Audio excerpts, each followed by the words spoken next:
All right, breaking in just the past few minutes, Hamas saying it has agreed to a ceasefire framework proposed by Qatar and Egypt. It comes as we await a White House briefing with Karine Jean-Pierre and John Kirby, and as Israeli forces prepare to move into Rafah for a limited scope operation on the heels of its long-promised ground offensive in Gaza. And that's where we begin this Monday afternoon. I'm John Roberts, and good Monday to you. Good Monday to you, John. I'm Jillian Turner.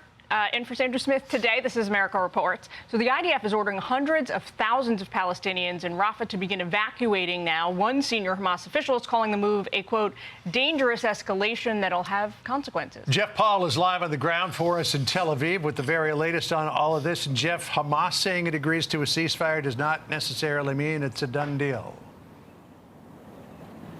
No, it certainly does not. And Hamas released a statement saying that its political leader, Ismail Haniyeh, had a phone call with both the Qataris and the Egyptians who've been involved in this tense mediation process, saying they agreed to the deal that's on the table, that's been discussed over the last week or so. The real question now remains is, A, what will Israel do? How will they respond? And does this include the release of hostages?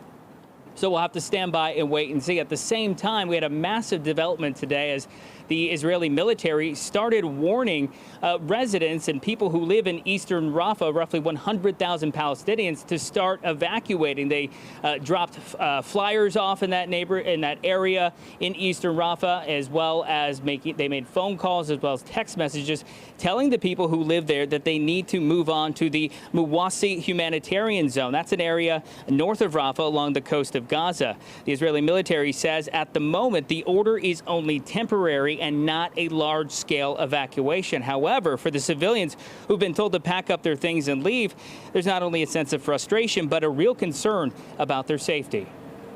The Israeli occupation told people to go to Rafah and that it is a safe area. Today, they're telling us to get out of Rafah. Where will the people go? Where will all these crowds go? 1.5 million or 2 million civilians. Where will they go? Should they go into the sea?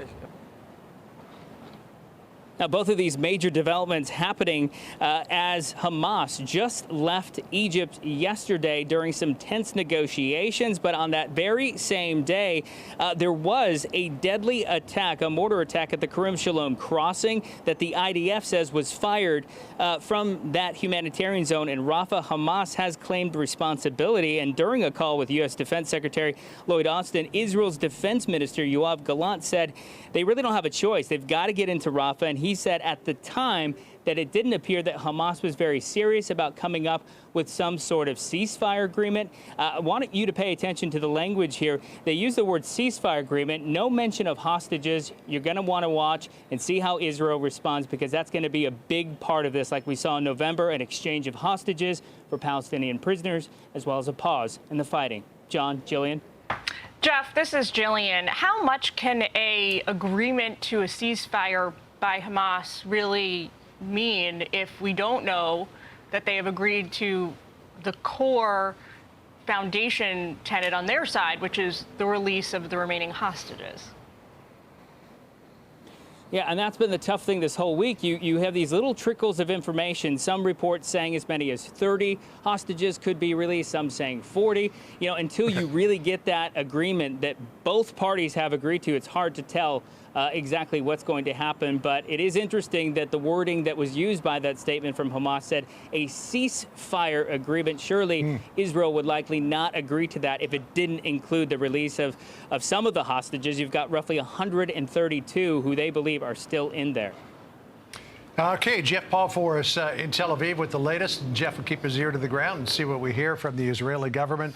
Of course, we've seen in the past that Hamas has said, oh, yeah, that's a ceasefire we'd accept, when it's been completely disadvantageous to Israel. I'm Steve Doocy. I'm Brian Kilmeade. And I'm Ainsley Earhart. And click here to subscribe to the Fox News YouTube page to catch our hottest interviews and most compelling analysis.